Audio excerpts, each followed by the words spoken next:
les damos la más cordial bienvenida a nuestros compañeros, a todos los que estamos aquí reunidos en esta sala de Zoom y a todos los que se vayan uniendo en Facebook Live, sean bienvenidos. Y el día de hoy va a estar con nosotros el doctor Stanley Kurtz del Instituto de Radioastronomía y Astrofísica de la UNAM en nuestro ciclo La radioastronomía empleada en la investigación astronómica. Y el tema es mezclando un cóctel galáctico. Suena muy interesante. Vamos a ver qué tal. El doctor Stanley Kurtz recibió el doctorado en física en la Universidad de Wisconsin en Estados Unidos. Se integró al Instituto de Astronomía de la UNAM en 1995 y actualmente es investigador en el Instituto de Radioastronomía y Astrofísica de la UNAM, radicado en Morelia, Michoacán. El doctor Kurtz realiza investigación sobre la formación de estrellas masivas y su influencia sobre el medio interestelar, utilizando las técnicas de radioastronomía observacional. Los temas sobresalientes de su trabajo son los de regiones H2, ultra e hipercompactas, así como máseres moleculares en regiones jóvenes. También mantiene un programa de jóvenes estrellas, de estrellas jóvenes, perdón. También mantiene un programa de radioinstrumentación y él es el encargado del radiolaboratorio del Instituto de Radioastronomía y Astrofísica de la UNAM. Doctor, pues para nosotros es un honor que haya aceptado estar aquí esta noche con nosotros y adelante, le cedemos la palabra. Pues muchas gracias, el honor es mío, es un placer participar con este programa de pláticas que ustedes tienen. Pues, felicito por la excelente divulgación que están haciendo en este programa. Muchas gracias, doctora, a ustedes que aceptan participar. Sin ustedes no podríamos, y a la física Laura Parrau que nos une. Excelente. A ustedes, muchas gracias. Bueno, Laura me asignó el tema de nubes moleculares en la Vía Láctea y entonces yo, pensando en algo un poco más llamativo, pensé en presentarlo como el ámbito de mezclando un cóctel galáctico y a ver si eso genera un poco más interés tal vez que el tema de nubes moleculares, pero el tema es lo mismo, independientemente de cómo se presenta, ¿no? Qué tipo de engaño o propaganda se usa para vender la idea. Para empezar, pensé en hablar un poco de qué está hecho la Vía Láctea, nuestra galaxia, ¿no? De qué está compuesto. Y una vez que empecé la lista, encontré, pues hay muchas cosas, ¿no? Lo más obvio serían las estrellas, pero también hay planetas, hay granos de polvo, hay rayos cósmicos, probablemente hay materia oscura, campos magnéticos, nebulosas, no puse seres humanos, mascotas, delfines y todo lo demás, pero astronómicamente hay toda esta gran lista de componentes en la Vía Láctea. Y una parte importante de eso son las nubes, y no solamente las nubes moleculares que vamos a discutir ahora, también hay nubes de gas atómico, hay nubes de gas ionizado. Esto es una imagen construida de la Vía Láctea, como pensamos que aparece si uno podría alejarse mucho y sacar una foto. Y todos estos componentes están presentes aquí en algún lado u otro. Y uno de estos componentes importantes son justo estas nubes moleculares que forman parte de lo que llama el medio interestelar o la zona entre las estrellas, ¿no? Y las nubes moleculares son relativamente recientes en ser descubiertas. En los años 60 fue la primera vez que encontraron evidencia de la presencia de estas nubes. Y vale la pena pensar un poco en por qué tardaron tanto en encontrar estas nubes. Y una razón es que las nubes, honestamente, no son muy fáciles para observar, no emiten mucha radiación electromagnética que podemos captar con nuestros telescopios. Y sobre todo, no emiten luz visible, que históricamente es lo que los astrónomos observaron. Aquí muestro una imagen del cúmulo de los Pleiades y son estrellas aquí, ¿no? Estrellas son calientes de miles de grados, ¿no? Y como veamos en este ejemplo de la varilla calentado por el soplete aquí, cuando un objeto es caliente, emite bastante radiación y es fácil encontrarlo. Digo, aquí donde está rosado la varilla, es porque lo calentamos y emite radiación electromagnética, radiación de cuerpo negro, y podemos recibir y percibir el objeto por su propia emisión. Pero en esta parte de la varilla, aquí más abajo, la varilla está más fría y la luz que vemos aquí no es luz emitida por la varilla, es luz reflejada de un foco o un flash de la cámara que cae sobre la varilla y se refleja hacia nosotros. Como está más fría la varilla aquí, no emite luz visible, sino que emite infrarrojo y de hecho radio ondas. Entonces, la más fría un objeto, lo más difícil es percibirlo o detectarla por radiación electromagnética. Y en este caso, las nubes que vamos a discutir hoy tienen temperaturas de como menos 260 grados, ¿no? Antes de la plática, varios de ustedes hablaron de 0 grados, 7 grados. Imagínense menos 260. Eso es bastante frío. Y la emisión de los objetos con esa temperatura es muy débil y no ocurre en luz visible para nada. La primera detección de estas nubes moleculares, de hecho, no fue en luz visible ni en radio tampoco. Fue en el infrarrojo a una longitud de onda de 800 nanómetros. Recuerden que luz visible es como entre 400 y 700 nanómetros. Entonces, esto es una longitud de onda un poco más larga en el infrarrojo y es emitido por la molécula de hidrógeno, dos átomos de hidrógeno ligados uno al otro. Y históricamente hay mucho sentido en el hecho que las nubes no fueron detectadas hace siglos, ¿no? En particular, en los años 60, la radioastronomía aún era bastante joven. Radioastronomía empezó en los años 30 y 40 y todavía en principios de los 60 no tenía la tecnología para detectar estas moléculas. Infrarrojo, observaciones o telescopios en el infrarrojo, aún más jóvenes, estuvieron en su infancia en los años 60. Fue un telescopio muy primitivo que usaron en 1968 para detectar estas moléculas de hidrógeno. Otra razón es que todavía no sabían mucho de las moléculas en el espacio. Pero sabían que hidrógeno debe estar presente. Como hidrógeno es el elemento más abundante en el universo, es razonable que serían moléculas de hidrógeno y por eso estuvieron buscándolos. Pero solamente moléculas de carbono con hidrógeno y carbono con nitrógeno eran conocidos en aquel entonces. Pero de hoy en día hay más de 200 moléculas que hemos detectado en el espacio, pero en aquel tiempo nada más unos pocos.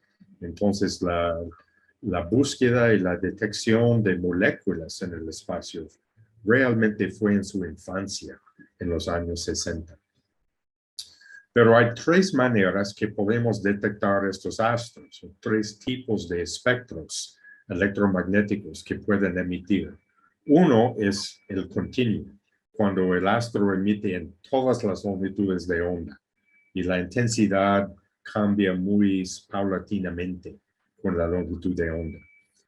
Pero muchas veces, en particular cuando tenemos nubes de átomos o de moléculas, la emisión o la absorción depende de si hay un astro en el fondo o no en el fondo. La emisión ocurre solamente a longitudes de onda o frecuencias muy particulares que corresponden a las transiciones electrónicas o de rotación de los átomos y las moléculas dentro de la nube. Y fue medio por una de estas transiciones con una longitud de onda de 800 nanómetros de hidrógeno que detectaron la primera nube molecular. Entonces, ahora que tenemos tecnología más moderna, que radioastronomía y telescopios del infrarrojo son muy maduros, ¿cómo detectamos estas nubes moleculares? Bueno, hay dos problemas que hay que considerar para observarlos. Primero, es que por estar muy frías, estas nubes no emiten mucha radiación electromagnética. Entonces, eso es el primer problema que encontramos. Son muy débiles en su emisión.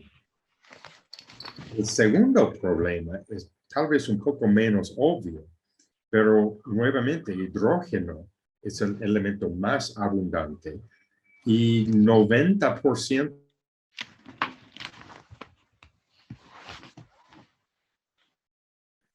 El problema con eso es que hidrógeno, aunque emite un poco en el infrarrojo, no emite en radioondas. Y la razón por eso es que como molécula, los dos átomos son los mismos.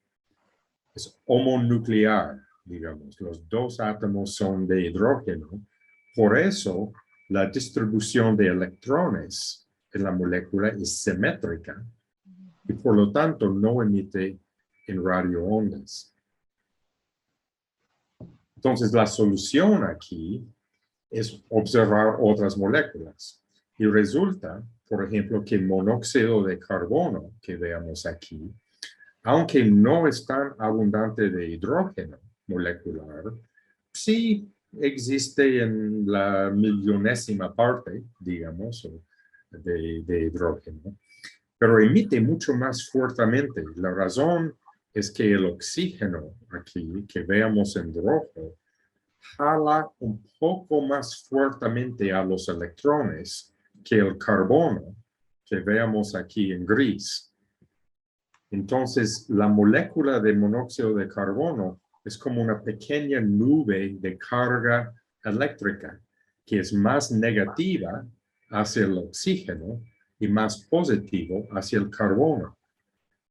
Y si luego esa molécula da rotaciones, gira alrededor de su eje, o si empieza a vibrar y la ligadura está estirado, reacciona estirado otra vez, o los dos movimientos al mismo tiempo, ese movimiento de la carga emite radioondas que fácilmente podemos detectar con radiotelescopios, como el gran telescopio milimétrico aquí en el estado de Puebla. Este telescopio milimétrico está diseñado especialmente para recibir longitudes de onda de unos milímetros. Y eso es el rango donde la mayoría de estas moléculas, como monóxido de carbono, amoníaco, formaldehído, emiten su radiación. Entonces, el GTM en Puebla es un telescopio muy poderoso para observar estas moléculas interestelares. Y hay un montón de posibilidades, ¿no? Mencioné que la molécula puede girar, rotar, puede vibrar, aún hasta en el caso de amoníaco, hay un proceso que se llama túnel cuántico, cuando el átomo de nitrógeno desaparece instantáneamente de un lado de los hidrógenos y aparece en el otro lado. Todos estos movimientos son posibles. Aquí en esta molécula se nota hay muchas formas de vibración, rotación, torsión, etc. Cada uno de estos modos de movimiento produce emisión a una frecuencia distinta. Y aquí arriba veamos un pequeño ejemplo. Esto es unos cientos de megahertz del espectro, una rebanada muy angosta en el espectro de radio, pero hay muchísimas moléculas muy complejos que emiten en este rango. Y muchos no desconocidos, donde encuentran la letra U aquí, es porque aún no conocen cuál molécula es o cuál transición está emitiendo a esa frecuencia. Pero si usamos los radiotelescopios para observar estos espectros y si podemos identificar cuál molécula es y cuál transición es, podemos usar esos espectros para medir la densidad del gas, su temperatura, su velocidad de movimiento, qué tan abundante es cada molécula con respecto a hidrógeno y varios otros parámetros que son de mucho interés. Bueno, si usamos estos radiotelescopios para observar las nubes moleculares, ¿dónde están? ¿Dónde vamos a encontrarlos? Primero, tiene que ser en zonas donde hay alta densidad de gas. Y la razón por eso no es muy obvio.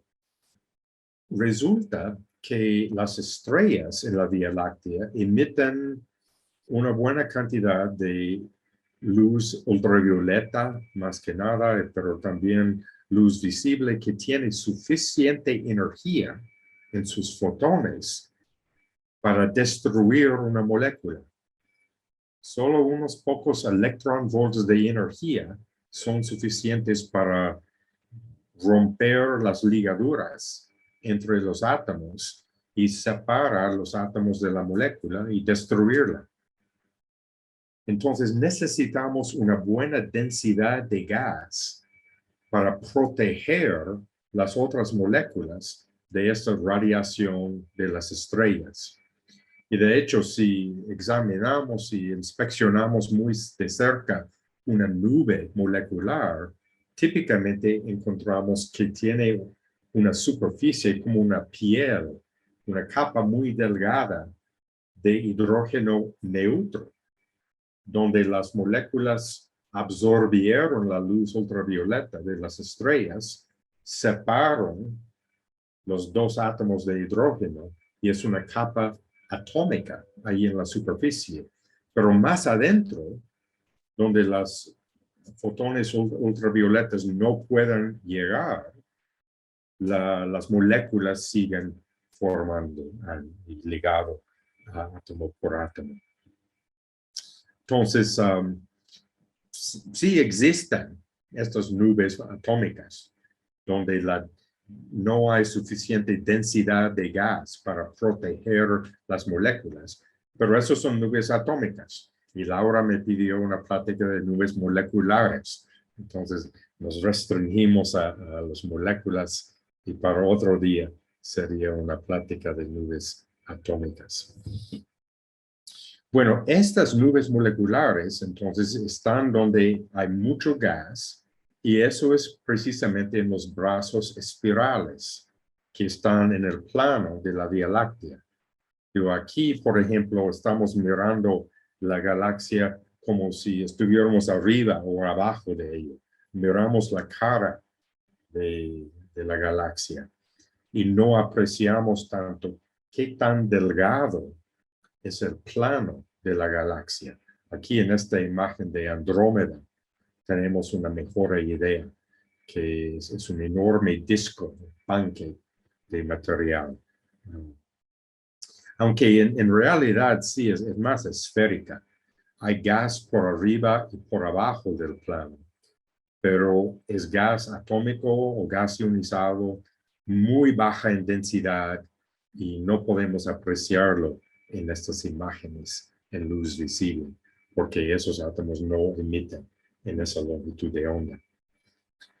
Pero si estamos mirando dentro del plano galáctico, podemos ver una sección aquí en esta gráfica aquí abajo. En el eje vertical aquí estoy mostrando el desplazamiento del plano galáctico. 0 quiere decir que estamos justo en el plano de la galaxia. 1 y 2 es 1 grado y 2 grados por arriba. -1, -2 son 1 y 2 grados por debajo del plano galáctico. Y sobre el eje horizontal estamos mirando la longitud. Entonces, es como estamos variando por una zona de la Vía Láctea así, justo en el plano. Y en colores estoy mostrando la emisión de moléculas, en este caso de monóxido de carbono. Y donde el color es más fuerte, el gas es más denso ahí. Fíjense que todas estas nubes están restringidas a una altura de como 100 parsecs, o 300 años luz, alrededor del plano. Vamos a ver otra imagen en unos minutos que muestra algunas nubes que se alejan del plano, pero casi todas estas nubes están muy confinadas más o menos 1 o 2 grados alrededor del plano galáctico. Y algo interesante de estas nubes, algo que importa mucho en mis estudios y mis colegas aquí en Morelia, es donde estudiamos la formación de estrellas. Es que las estrellas forman donde hay mucho gas disponible, gas denso, que puede colapsarse y formar una estrella. Y ese lugar es justo dentro de las nubes moleculares. Y entonces con estas cruces blancas he puesto la posición de formación de estrellas. Y se nota que las estrellas forman justamente donde el gas es más denso, donde hay más material que puede colapsar por la gravedad y formar estas estrellas. Ahora, esta es la imagen que les comenté que muestra la distribución verdadera del gas molecular en la Vía Láctea. Esta imagen fue formada por un telescopio llamado Planck, que voló en satélite hace unos 10 años ahora, yo creo. Y observó monóxido de carbono, otra vez el hidrógeno es muy difícil para detectar, imposible en radio, y entonces usamos monóxido de carbono como sustituto para hidrógeno. Pero la imagen aquí, recuerden que la Vía Láctea es en 3 dimensiones, es un poco como la Tierra, es una esfera, ¿no? Y si no tenemos un globo, y si queremos mostrar toda la Tierra en un mapa plana, ahí en una hoja, en un libro, tenemos que aplastar la esfera sobre un plano. Y es el mismo concepto aquí con la Vía Láctea. Tomamos todo el círculo de emisión alrededor de nosotros y lo aplanamos en una hoja. Entonces, esta zona aquí sería hacia el centro galáctico. Piensan que el hoyo negro supermasivo en el centro galáctico estaría justo en esta zona aquí. Aquí se aprecia el plano de la galaxia. Arriba y abajo serían estas elevaciones por arriba y abajo del plano. Y esta parte aquí, si pueden imaginar que doblamos toda esta imagen y estas partes aquí se juntan aquí atrás de nosotros. Si estamos mirando hacia el centro galáctico y doblamos estas partes atrás de la cabeza, Esto sería el anticentro galáctico. Y apreciamos varias cosas aquí. Primero, el plano galáctico es más distinto, es más fuerte hacia el centro galáctico. Estamos mirando por una visual más larga de la galaxia. Aquí hay más nubes en esta zona. Por eso es mucho más brillante en esta parte central, no tanto hacia el anticentro galáctico, donde hay menos material. Segundo, aparte de algunas nubes por arriba del centro galáctico aquí, en general, en el anticentro, el gas molecular es un poco más disperso. No está tan confinado hacia el plano como es en el centro galáctico. Pero si pudiéramos ver con nuestros ojos la Vía Láctea en nubes moleculares, así se ve. Si apreciamos la distribución, la ubicación de estas nubes. Propiedades es un poco difícil decir, ¿no? Es un poco como un árbol, ¿no? Hay árboles pequeños y hay árboles enormes, ¿no? Cubren un gran rango de valores. Entonces, no toman muy en serio las cifras en esta tabla, pero son más o menos correctos para darnos una idea de los rangos de los parámetros. Primero, hay estas nubes gigantes, pues gigantescas, que son enormes. Son desde 30 hasta 600 años luz en diámetro, con una masa de 10,000 veces la masa del Sol. Son muy grandes estos. Densidades como 100 a 1000 moléculas por centímetro cuadrado. En un momento vamos a dar un poco de perspectiva sobre esa densidad. Temperaturas nuevamente muy frías, menos 240. Como la densidad no es tan alta aquí, hay un poco de radiación que puede penetrar y calentarlos un poco. Por lo tanto, vamos a ver más adelante, cuando es más denso, la nube está un poco más fría, como 20 grados más frío. Bueno, aparte de estas nubes gigantes, también hay nubes más normales, ¿no? Más típicos, más abundantes. Hay más de los normales que los gigantes. Son un poco más pequeños, como 5 a 20 parsecs o 15 a 60 años luz. No tan masivas, algunos cientos de masas del Sol. Densidades más o menos el mismo como arriba.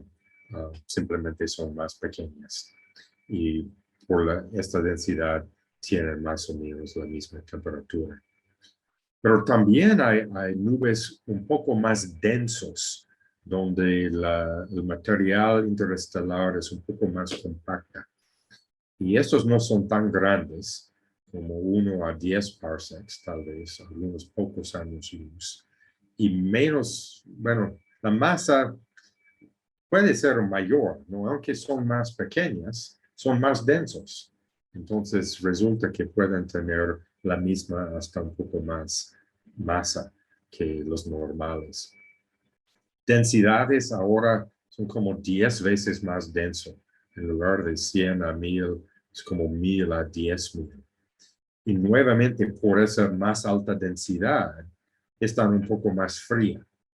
Son opacas a la penetración de radiación electromagnética y por lo tanto no se calienta tanto adentro y están un poco más frías, como 10 kelvins, menos 260 grados centígrados. Una pregunta razonable aquí es si el fondo cósmico del universo tiene una temperatura de 2.7 kelvins. ¿Por qué estas nubes no están más frías? ¿Por qué no tienen 3 o 4 kelvins? ¿Qué está calentándolas a 7 o 15 kelvins? Y la respuesta es otro ingrediente de la Vía Láctea que mencionamos antes, los rayos cósmicos. Los rayos cósmicos son estos protones o partículas alfa del núcleo de helio que tienen altas energías, están acelerados por varios mecanismos y cuando llegan con muy alta energía, sí pueden penetrar a las nubes moleculares mejor que la radiación electromagnética y colisionan con las moléculas adentro y compartan su energía cinética con las moléculas y así pueden calentarlo un poco más arriba de la temperatura del fondo cósmico. A ver, si son densos o no estas moléculas, ¿no? Todo es un poco relativa, ¿no? Estas nubes difusas tal vez tienen como 100 moléculas por centímetro cúbico. Si es una nube densa, tal vez 10,000, muy densa, tal vez hasta 10 a la 5 o 100,000 moléculas por centímetro cúbico. ¿Pero eso es denso o no? ¿Cuál sería nuestra comparativa? Y yo sugiero que pensamos en los vacíos de laboratorio en la Tierra. Si tenemos un vacío normal, no muy alto, típicamente serían del orden de como 10 a la 13 moléculas por centímetro cúbico. Si es alto vacío, tal vez 10 a la 10 átomos por centímetro cúbico. Muy alta, ultra alto vacío en un laboratorio muy especial tendrá del orden de 100,000 átomos por centímetro cúbico. 100,000 aquí en ultra vacío y la nube más densa de todos tendría como 100,000 moléculas en el mismo volumen. Entonces, relativamente, estas nubes son un vacío, ¿no? El mejor vacío que podemos producir aquí en la Tierra es como la nube más densa que encontramos en la Vía Láctea. Y las otras nubes son aún menos densas. Entonces, aunque son enormes nubes, la densidad de material es muy baja, más bajo que cualquier laboratorio aquí en la Tierra. Hay otra clase de nube que quiero mencionar que fue descubierto hace poco, apenas como hace 20 años. Y nuevamente, gracias al desarrollo de la tecnología. Eso es muy común en la astronomía, que cada vez que desarrollamos un nuevo telescopio más sensible o en otra longitud de onda, podemos descubrir nuevos fenómenos que no eran conocidos antes. Entonces, estas nubes se llaman nubes oscuras en el infrarrojo y fueron descubiertos en 1998, creo que fue el primer artículo, porque estos dos satélites del infrarrojo, uno por los europeos, el ISO, y uno por la NASA, MSX, fueron lanzados a mediados de los años 90. Y 2 o 3 años después ya habían recolectado muchos datos, los astrónomos habían hecho sus análisis y descubrieron un nuevo tipo de nube molecular que no era conocida antes. Porque las otras nubes las descubrieron por su emisión muy débil en moléculas de hidrógeno o la radioemisión de otras moléculas. Pero estas nubes oscuras no los detectaron por su propia emisión, sino por la sombra que dejaron. Recuerden que otro ingrediente importante, otro componente de la Vía Láctea es polvo. Este polvo está por todos lados, ¿no? Honestamente, la Vía Láctea es una galaxia muy sucia, con mucho polvo. Y ese polvo es un poco tibia y objetos tibias emiten emisión en ondas del infrarrojo. Y esta imagen aquí es una imagen a 8 micras en el infrarrojo y pueden apreciar una zona oscura aquí. Lo que sucede es que es una nube muy densa enfrente, en primer plano de este fondo de polvo y está absorbiendo la luz del infrarrojo que viene de atrás y por lo tanto veamos la sombra aquí. Estos fueron descubiertos con los otros dos satélites, pero hace unos 10, 15 años lanzaron un telescopio de infrarrojo aún más poderoso llamado Spitzer aquí, que observó casi todo el plano de la Vía Láctea y descubrió miles de estas nubes oscuras. De hecho, nada más hacia el centro de la galaxia, en la mitad de la galaxia más hacia el centro, han detectado alrededor de 10,000 de estas IRD6, nubes oscuras. Son como 10 a 100 veces más densos que las otras nubes que mencionamos y contienen nudos, grumos de gas que está hasta 1000 veces más denso. Y la estructura global es como un filamento, pero si uno observa con muy alta resolución adentro, hay aún otras estructuras que se llaman cuerdas, hilos, y también el campo magnético dentro de estas nubes es muy importante en formar la estructura que veamos y también participa en la formación de las estrellas. Vale la pena tomar un momento para discutir los 3 colores aquí. En azul veamos la emisión de 3.6 micras longitud de onda. En verde veamos 8 micras y en rojo 24. Lo que veamos en azul, entonces, todos estos puntos azules aquí son estrellas de primer plano que están enfrente de este fondo de polvo. En la otra imagen fue color naranja, en esta imagen es la misma emisión, pero lo presento en color verde. Este polvo que está por todos lados.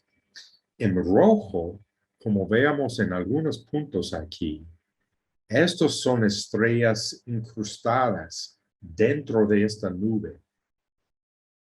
Y la razón que son rojas es esencialmente la misma razón que el puesto del sol en el atardecer se ve muy rojo, ¿no? El sol se ve más rojo en el atardecer que a mediodía. Y la razón es esta dispersión de Rayleigh, que cuando la luz pase por la atmósfera de la Tierra, la luz azul se dispersa y no llega hacia nosotros. La única luz que llega es la luz roja. Y es el mismo fenómeno dentro de estas nubes, que la luz azul de estas estrellas se dispersa y solamente llega la luz más roja. Por eso, estas estrellas muy rojas sabemos que están muy bebidas o incrustadas dentro de la nube oscura. Aquí es otro ejemplo. Eso es una región que yo he estudiado. Si aquí en negro veamos la sombra de esta nube oscura sobre el fondo de polvo, y este punto un poco amarillo aquí, si hacemos un zoom, veamos en los píxeles muy grandes aquí, la emisión también en infrarrojo a 4.5 micras. Pero estos contornos morados aquí, esos son mis observaciones con un radiotelescopio, con el VLA en Nuevo México de Estados Unidos. Es un radiotelescopio que observa con muy alta resolución y en este caso observó longitudes de onda de 6 centímetros en el radio, no en el infrarrojo. Y esto está trazando gas ionizado que rodea una joven estrella. Entonces, dentro de este punto amarillo, dentro de la enorme nube, tenemos estos muy pequeños puntos donde se están formando estrellas y estrellas masivas que pueden producir muchos fotones en la ultravioleta que ionizan el gas en su alrededor. Bueno, aparte de esta formación de estrellas, ¿qué importan estas nubes moleculares? Y aún más clave, ¿dónde están estos cócteles que les mencioné? El cóctel galáctico, ¿no? Bueno, si me permiten un pequeño chiste de los nerds de la astronomía, los cócteles deben estar aquí en el bar de la Vía Láctea, ¿no? No todas las galaxias espirales tienen este bar de estrellas en el mero centro, pero la Vía Láctea sí.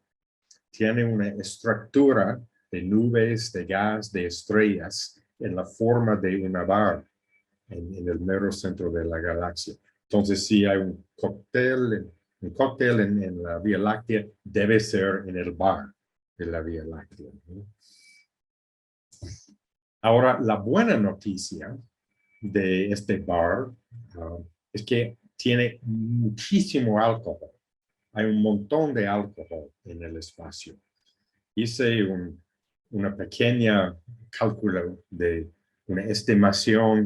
Si fuera una sola nube, cuyo tamaño era 15 parsecs, con una densidad típica de 1000 moléculas de hidrógeno por centímetro cúbico.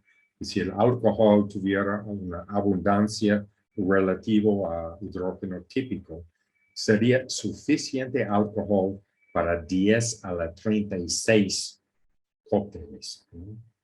10 a la 36 tragos.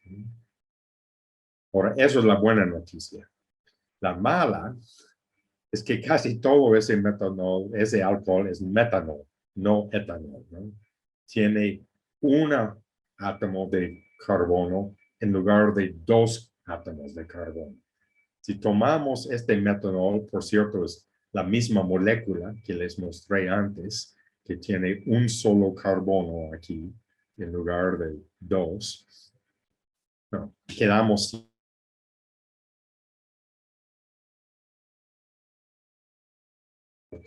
entonces, eso es la mala noticia. Pero no se preocupan mucho, porque resulta que para cada 200 moléculas de metanol hay como una molécula de etanol. Entonces, como 100 veces menos moléculas de etanol. Yo lo puse en 1000 aquí. Entonces, en lugar de 10 a la 36 tragos, son como 10 a la 33 tragos disponibles en una nube molecular. Entonces, piénsalo, si somos como 10 a la 10 personas aquí en la Tierra, pero no todos toman alcohol, entonces hay que bajarlo un poco. Pero algunos toman demasiado alcohol. Digo, no voy a mencionar nombres aquí en este foro tan público, pero sabemos quiénes somos, ¿no? Entonces, a lo mejor lo dejamos en 10 a la 10. Entonces, si dividimos 10 a la 23 por 10 a las 10 personas, hay 10 a la 23, un mol de tragos por persona aquí en la Tierra, ¿no? Y en una sola nube. Entonces hay muchas posibilidades para estos tragos. Bueno, aparte de los tragos, ¿qué más podemos aprender de todas estas moléculas? Déjame acelerar un poco porque veo que el tiempo me está acabando. Quiero dejar un poco de tiempo para muy bien, no te discusión preocupes. con ustedes. Aquí es un buen laboratorio de astroquímica, ¿no? Y de hecho, el universo es el mejor laboratorio, pero este que vean en la foto es bastante bueno. Seguramente varios de ustedes tomaron clases de química en la facultad y están más acostumbrados a un laboratorio de química que se ve así, con sus frascos de Erlenmeyer, sus pipettes, etc.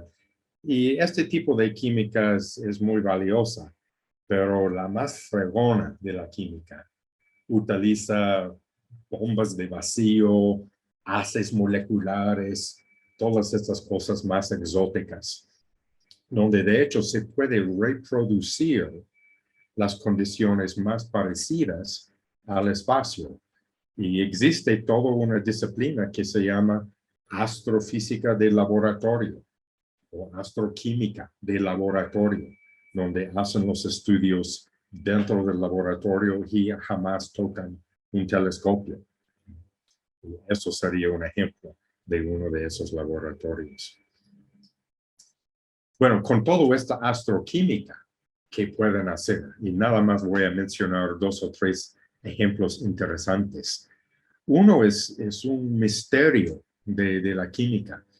Resulta que muchos compuestos químicos pueden existir en varias formas, ¿no? Si tomamos los mismos átomos, se puede juntarlos en varias formas, y cada forma que se llama un isómero de esos átomos.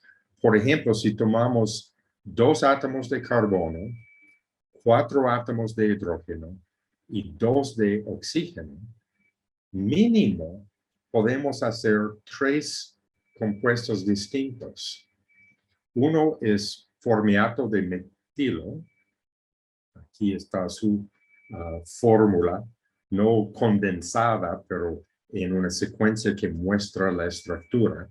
Y aquí en el diagrama muestro la orientación física de cada átomo. También podemos formar ácido acético o también glicoaldehído. Es la otra posibilidad. Este último es especialmente interesante porque químicamente es un azúcar. Es el azúcar más simple conocido, monosacárido, creo que se llama.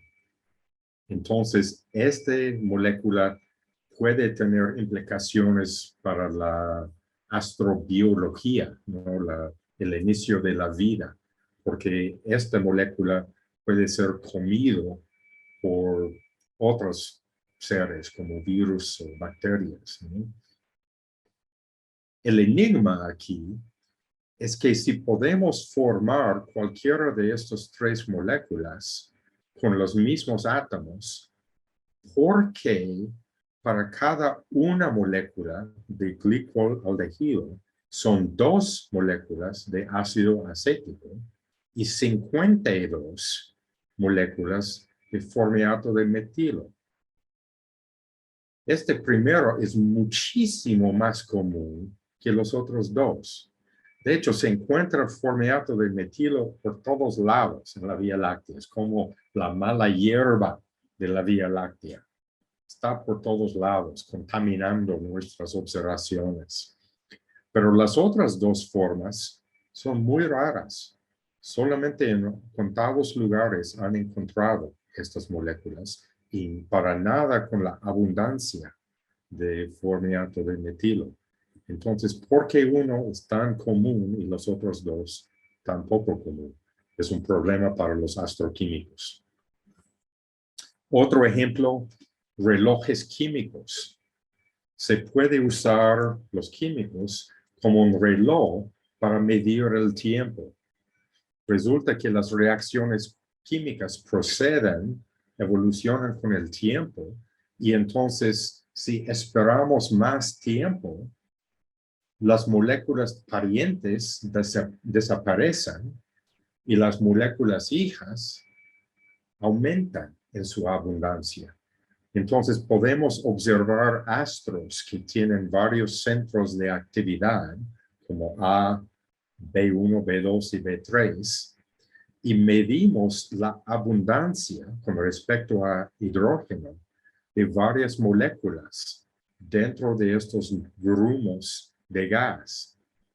Y como se puede apreciar con estas curvas aquí, con el paso del tiempo, entre 18,000 años hasta 28,000 años, la abundancia puede cambiar por factores de 1,000,000 o más.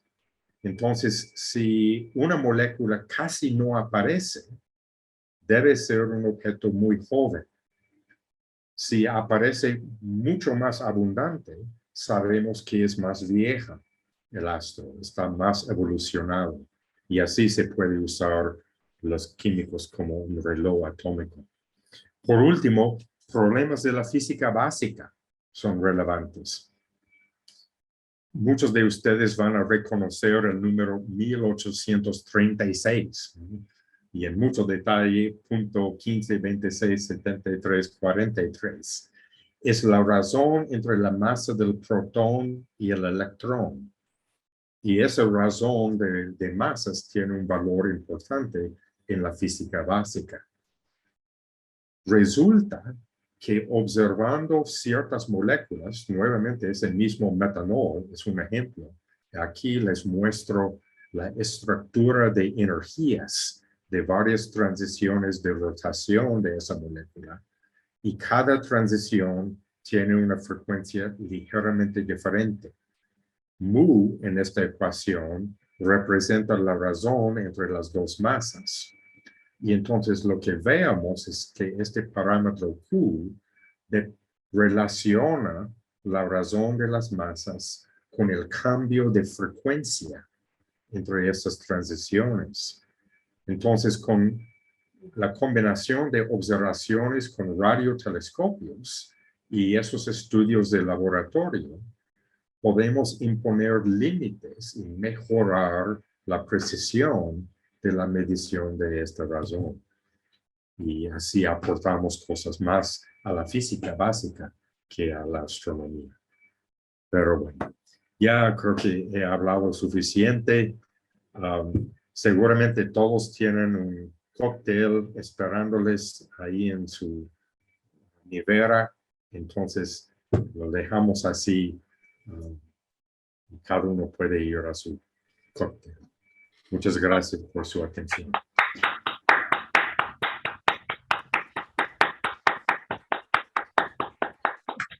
No, doctor, para nada no, nos quedamos así dormidos como está ahí. No, no, no, sumamente interesante.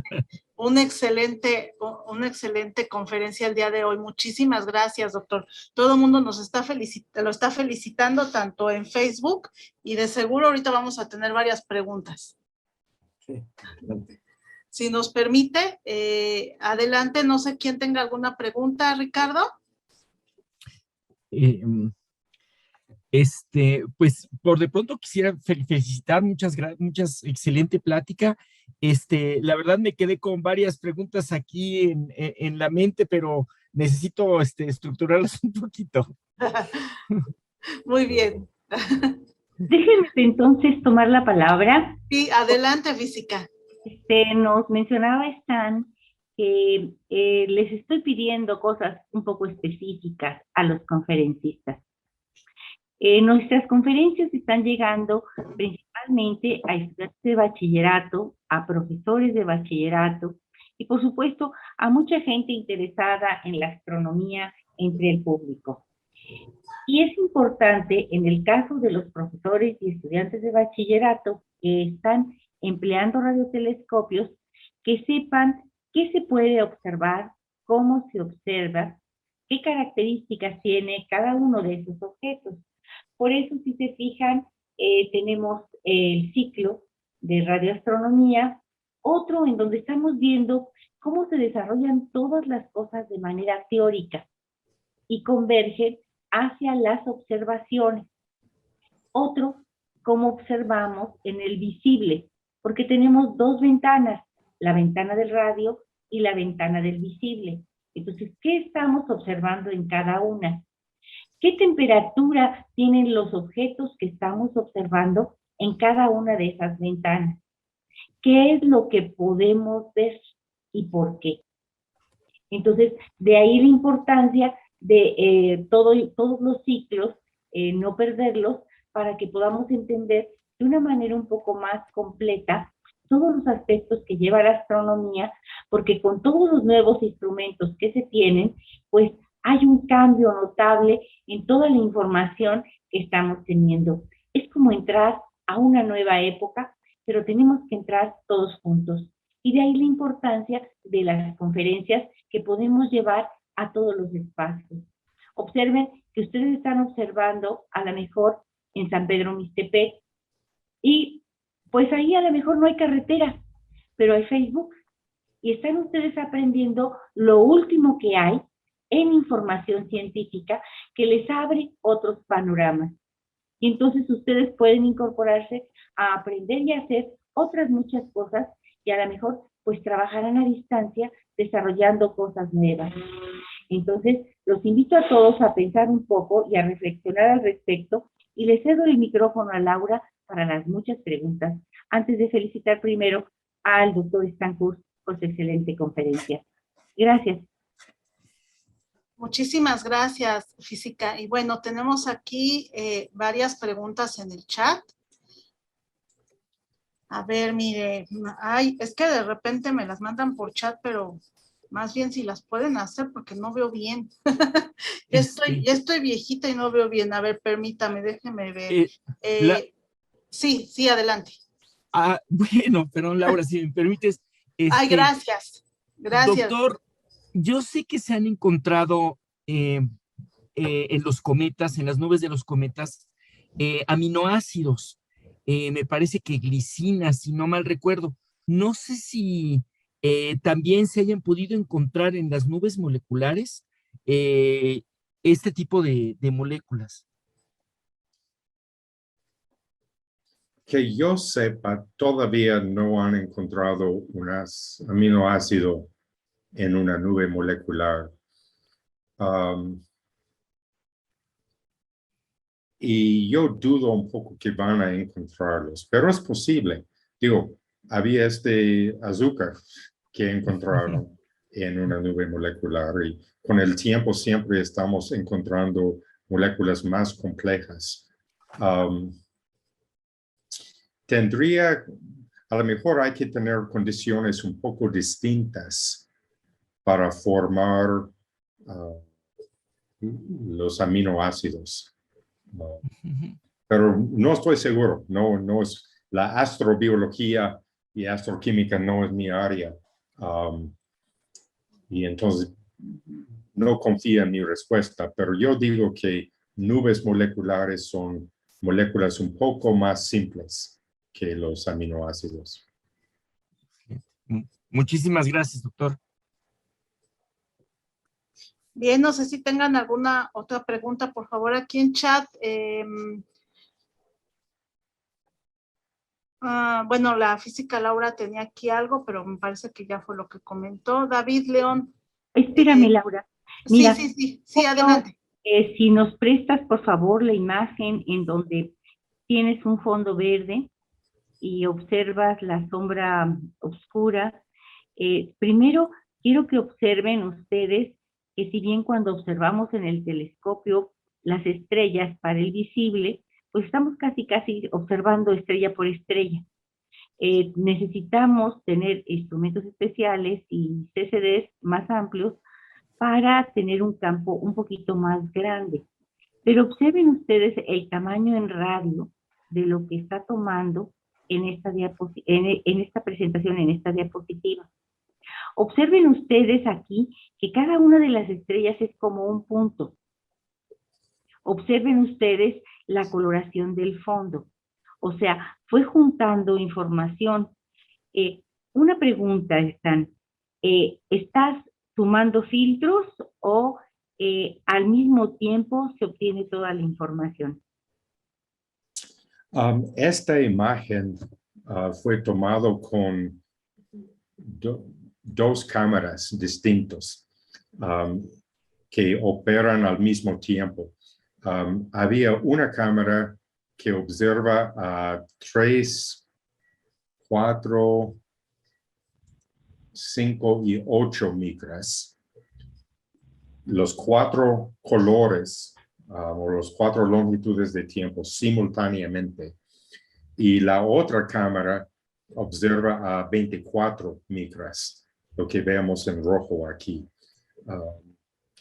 Y no estoy seguro si 24 fue simultáneo con los otros 4 colores, pero los 4 de 3 a 8 micras, sí, eso es simultáneo. Pero es como tener 4 cámaras juntos mirando hacia la misma escena y captamos la imagen al mismo instante en cada uno de ellos. Y luego traslapamos las 4 fotos, cada uno de un color distinto. Si entiendo bien, cada una de las cámaras está tomando objetos diferentes. Con una cámara a 3.6 estás viendo, por ejemplo, las estrellas, pero no estás viendo el polvo, ¿sí? Mientras Exacto. que con la cámara a 8 micras estás viendo ya el polvo, ¿sí? Pero no estás viendo las estrellas. Correcto. Por eso en azul todo es puntual, son las puntas de las estrellas, pero la verde es muy homogénea, muy dispersa, porque los granos de polvo son muy pequeñas, también algunas micras en tamaño, y están por todos lados. Y entonces esa emisión es muy extendida, muy uniforme, comparado a la luz azul que está trazando las estrellas. Sí, esa es una de las características que tiene el poder observar desde el espacio hacia el universo. En el espacio podemos mirar en todas las longitudes de onda y entonces separamos por ventanitas, como imagínense una nave espacial que tiene ventanas en todas las secciones y en cada una de las ventanitas miraran y pudieran detectar algo diferente. Porque estamos viendo esa misma región, pero con la oportunidad de detectar diferentes objetos. Eso es exactamente lo que estamos haciendo, si entiendo bien. Así es. Usamos todo el espectro electromagnético en la astronomía, desde radio a infrarrojo, luz visible, ultravioleta, hasta rayos X y aún rayos gamma. Pero un objeto que emite rayos gamma a lo mejor no emite nada en radio o ultravioleta. A veces sí, se emite en un rango de varios rangos del espectro electromagnético, pero muchas veces la emisión está muy limitado a un cierto rango del espectro y no podemos detectar ese astro en otra parte del espectro electromagnético. Por eso es importante tener telescopios que cubran todo. Y como mencionaste, Laura, algunos de estos telescopios a fuerza tienen que estar en el espacio porque la atmósfera de la Tierra absorbe esa radiación y no puede llegar a telescopios aquí en la Tierra. Una de las cosas que me intriga es cuando miramos esa misma región y tenemos tiempos de exposiciones que entonces estamos recibiendo también radiación porque son 3 dimensiones de objetos que están más lejanos. Y entonces tenemos un pequeño corrimiento al rojo y estamos viéndolos en esta misma imagen. ¿Cómo los percibiríamos? A ver, ¿puedes repetir la última parte, la pregunta? Por ejemplo, un cuasar que está enormemente lejos, pero que cae en este campo, ¿cómo lo percibiría yo? ¿Tendría yo alguna diferencia con las estrellas? Porque tiene un corrimiento al rojo debido a la distancia a la que se encuentra. ¿Qué Okay. Sí. ¿Son manchas naranjas? Bueno, ¿Ya? dentro de la Vía Láctea, el corrimiento al rojo por la expansión del universo no es muy significativo. No. Y Hay fuera. un poco del efecto Doppler por la rotación, porque la Vía Láctea gira alrededor de como 250 kilómetros por segundo. Pero ese corrimiento no es muy grande. Lo que sí puede suceder, por ejemplo, es que, no sé, si ven mi cursor aquí, Sí. estoy seleccionando un punto al azar casi. Probablemente eso es una estrella, pero es posible que es una galaxia y no está dentro de la Vía Láctea, sino está a miles de megaparsecs de nosotros. Y simplemente aparece en este color por la radiación que emite, que está corregido hacia el azul. Bueno, un mejor ejemplo probablemente sería este punto rojo. Porque si la galaxia fuera azul, por ejemplo, tal vez tiene un brote de emisión de estrellas. Y cuando hay mucha formación de estrellas, la luz típicamente es más azul. Pero si la galaxia está muy lejana de nosotros, esa luz azul sufrió un corrimiento hacia el rojo, llegando a nosotros, y entonces la galaxia aparece más rojo que su color original de azul. Eso explica por qué vemos algunos objetos azules en forma alargada en vez de puntito central, o el punto rojo que también se ve en forma alargada. Es una posibilidad, sí. O tal vez es una nebulosa de reflexión. Un poquito más abajo tu cursor, más abajo. ¿Más abajo?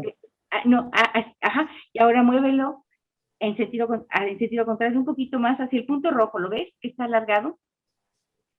Más chiquito. Es un punto chiquito rojo que está alargado. Ahí, ese rojo está alargado y abajo tienes un azul que está alargado. Sí. Están completamente circulares. Si tú haces un zoom de tu imagen, te vas a dar cuenta. Y entonces uno se pregunta, bueno, ¿es porque están más lejos? ¿Es porque tienen una rotación? ¿Qué es lo que está pasando? Que en vez de ver un círculo pequeño como en todos los demás, estoy viendo ahí un objeto que se extiende. Sí, en tal caso probablemente no es una estrella. Podría ser una nebulosa de reflexión, podría ser una galaxia. Uno tendría que hacer otras observaciones en otras longitudes de onda, posiblemente de moléculas, porque una de las cosas muy poderosas de moléculas es que nos da una manera de medir la velocidad del objeto con respecto a nosotros. Si tuviera una velocidad de 1000 kilómetros por segundo, por ejemplo, no debe ser un objeto dentro de la Vía Láctea, sino algo que está fuera de nuestra galaxia. Entonces, aunque la mayoría de los puntos azules aquí probablemente son estrellas, confío que no todos. Deben ser otros objetos aquí también. Sí, gracias. Te cedo la palabra, Laura. Muchas gracias, Stan. Muchas gracias, doctor. Mire, aquí tenemos algunas cuestiones. David León Salinas, ya no lo quiero extender mucho porque también no quiero ser muy abusiva con usted. Dice, felicidades por la excelente explicación de nubes moleculares en las galaxias y sus características importantes, por ejemplo, para la conformación de nuevas estrellas y la importancia de detección de moléculas con radiotelescopios. Mónica Ortiz, muchas felicidades, súper interesante. Armando Camacho, me parece. Sí, Camacho, muchas gracias, saludos a la Sociedad Astronómica de Guadalajara. Y Arturo Ibarra comenta, en la imagen de Vía Láctea en la cual se observan las nubes moleculares, supongo que la línea gruesa y brillante hacia el centro correspondería a la barra de la galaxia. Se tiene, sí. Arturo, ¿te refieres a esta imagen aquí? Arturo, por aquí andas. Sí, una posterior. ¿Otra? Esa. Esta. Sí. La En la parte vara, central se ve algo más brillante. sí, pero la vara misma es más pequeña. La vara sería como la mitad de esto, o tal vez la tercera parte de esto, donde está un poco más grueso y donde se pone más angosta, ya estamos afuera de la vara. Hay algo que se llama el anillo molecular de la Vía Láctea. Si estamos a como 3 kiloparsecs desde el mero centro, entonces sería como de aquí hasta acá. Hay mucho más nube molecular en esta zona que afuera. Y por eso se ve más grueso y más brillante aquí. Eso es pero la vara es aún más pequeña. Si me permite, no sé si sea mi imaginación, pero pareciera visualizarse en el campo una especie de arreglo de líneas de fuerza en la imagen. Sí, todas estas cosas en el fondo, ¿verdad? Sí. Yo no estoy seguro, pero yo me imagino que eso es lo que se llama ruido coherente dentro de la imagen, que no es una estructura real, sino que es un artificio de cómo analizaron los datos. Pero es una pregunta interesante. Un compañero mío del posgrado trabajaba en este telescopio Planck. Le voy a preguntar qué son estas cosas y a ver qué me dice. Muchas gracias. Muchas gracias, profesor. Permítame tantito, voy a ver, a checar en Facebook. Estaba un poquito mala la transmisión, pero bueno. Joaquín Álvarez de Facebook. Hola, yo quería preguntar si estas imágenes se obtuvieron exclusivamente con radiotelescopios y si esas observaciones se hicieron en México o si se realizaron en otros países. Gracias. La primera parte de la pregunta, ¿cómo fue, perdón? Quiere saber si las imágenes que se obtuvieron fueron en radiotelescopios. Sí, ok. Esta imagen que miramos ahora sí fue con un radiotelescopio, aunque fue en órbita, un satélite. A ver, algunas de las otras. Esto fue con un telescopio de infrarrojo, estos dos.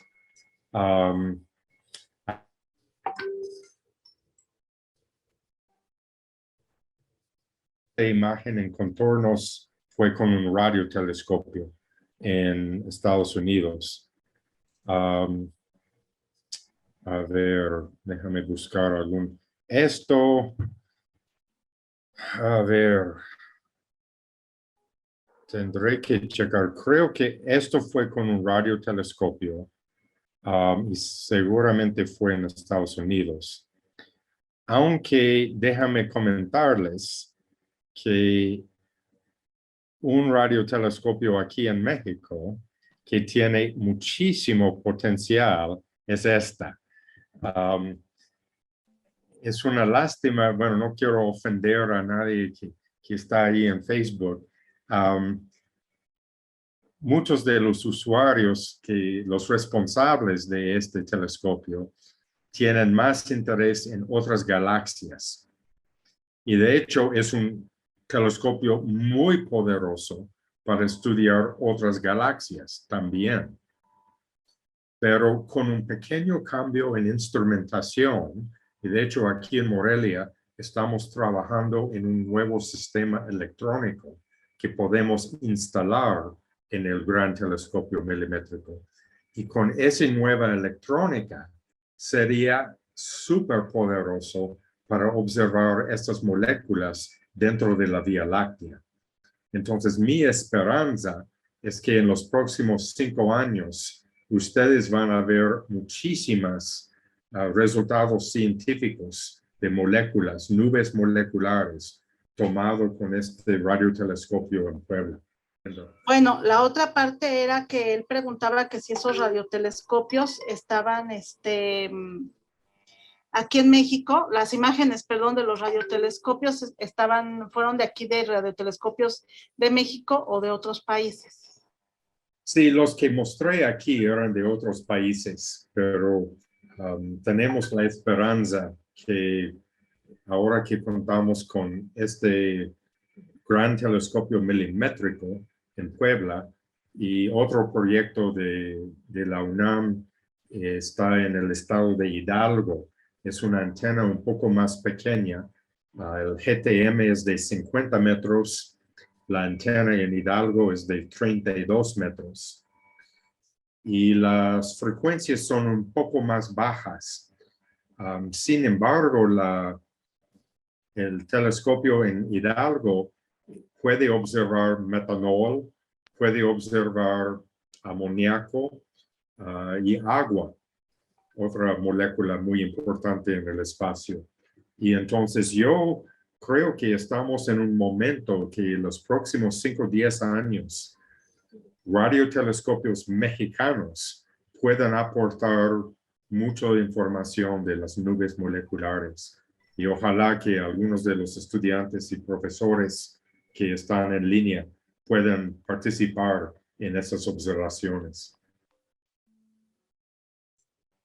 Muchas gracias, doctor. Gabriela Martínez, de Facebook, muy interesante. Soy médico y lo sigo porque las pláticas son tan didácticas y aprendo mucho. Muchas gracias por dar esta información y sobre todo por bueno, pues no, de qué, no tienen nada que agradecer, así estamos. Y más bien muchísimas gracias al doctor que nos dio todo nos comparte todo su conocimiento. No sé si tengan alguna pregunta, por favor, en Zoom.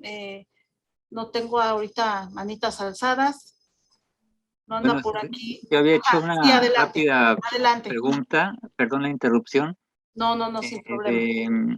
Sobre si se tenía conocimiento de cuántas moléculas se han podido detectar en las nubes moleculares. Bueno, la última vez que yo chequé, ya habían pasado 200 moléculas distintas. Y cada año detectan 8, 10, 12 nuevas moléculas que no habían visto antes. También, si recuerdan, mostré en este espectro, hay muchas líneas no identificadas, ¿no? Entonces, estas son moléculas que aún no sabemos cuál es. Y se requiere de estudios de laboratorio o estudios teóricos para identificar estas líneas desconocidas. Entonces, seguramente hay hasta 1000 o más moléculas que existen en el medio interestelar. Y poco a poco vamos alargando la lista. Muchas gracias. No sé si hay alguna otra pregunta, algún otro comentario. ¿No? Bueno, pues bien, física, pasamos a la parte del reconocimiento. Doctor, de veras, muchísimas gracias, una excelente plática, muy didáctica, nos quedan claras muchas cosas en cuanto a todos los estudios que usted realiza de radioastronomía. Y pues bueno, física, le cedo la palabra. Muchas gracias. Pues a todos, muchas gracias por estar con nosotros. Déjenme agradecer a todos los que están colaborando para llevar esta información, empezando por los estudiantes en San Pedro Mixtepec, que están recibiendo la transmisión y nos informaron por el WhatsApp. Me da mucho gusto que puedan escucharlo. Ellos cuentan con un pequeño radiotelescopio del tipo de Radio Hub. Entonces espero que eso los motive a tener más curiosidad y a mirar más cosas. A la divulgación que nos acompaña todos los martes, llevando nuevamente conferencias de ciencia, el bachillerato Alfonso Reyes, que nos acompaña los viernes, llevando el ciclo de profesiones para que los estudiantes puedan ver distintas profesiones, dónde se estudian, qué es lo que tienen que aprender, dónde pueden trabajar. Por supuesto, a la Sociedad Astronómica de México, que nos acompaña todos los miércoles. Estas conferencias las estamos llevando gracias al apoyo de investigadores de los centros del Instituto de Astronomía, del Instituto de Geofísica, del Instituto de Nucleares, del Instituto de Radioastronomía, que pertenecen a la Universidad Nacional Autónoma de México, del Instituto de Astronomía y Meteorología de la Universidad de Guadalajara y al grupo de PREDICE, que nos acompaña también en todo momento. Además, tenemos el apoyo de la Casa de Cultura José Antonio Alzate, de la Asociación Astronómica de la Universidad Autónoma de Zacatecas, el Consejo Aeroespacial de Jalisco, y a todos los que adicionalmente se unen para transmitir. A todos les agradecemos su colaboración con la Universidad Nacional Autónoma de México en este programa de educación continua. Y voy a pasar a entregar una constancia para el doctor Kurz, que dice así: la Sociedad Astronómica de México, colaborando con el Instituto de Astronomía de la UNAM, otorga el presente reconocimiento al doctor Stanley Eugene Kurz por su excelente presentación a distancia, mezclando un cóctel galáctico. México, 27 de abril del 2022, por la divulgación de la astronomía, firma al calce el profesor Rubén Horacio Becerril Marañón, presidente de la Sociedad Astronómica de México, AC. En la parte inferior están todos los logos de todas las instituciones que están colaborando con nosotros para llevar estas conferencias. Y en el margen izquierdo, tenemos el logo de la Sociedad Astronómica, la UNAM, la Universidad de la Nación, y tenemos que es el año internacional, la Organización de las Naciones Unidas nos solicitó colaborar y se celebra el Año Internacional de las Ciencias Básicas para el Desarrollo Sostenible, y festejamos también los 120 años de la Sociedad Astronómica de México, que ya abrió sus puertas y pueden ustedes llegar. Ya hay algunos talleres y también ya hay otras actividades para los que quieren hacer su telescopio, ya quedó abierto. A todos ustedes, muchas gracias por colaborar con nosotros y por permitirnos llegar hasta la sala de su casa. Muy buenas noches. Laura, ¿están? Gracias. Muchas gracias. Bueno, aquí me pasó una falla, perdón. Aquí ya está el diploma firmado. Una disculpa, me equivoqué de aplicación, pero bueno, si ya lo estamos viendo, aquí ya está firmado el diploma. Y aquí física, si me haces favor de... Por supuesto, es que como estamos celebrando los 120 años del aniversario de la fundación de la Sociedad Astronómica de México, hay un segundo diploma en donde la SAM otorga el presente reconocimiento al doctor Stanley Kurz por su excelente conferencia, como parte del ciclo La Radioastronomía empleada en la investigación astronómica, coordinada por la física Laura E. Parrao y López, mezclando un cóctel galáctico. 27 de abril del 2022, firma al calce Rubén Horacio Becerril Marañón, presidente del Consejo Directivo. Así que doble diploma están. Muchas gracias.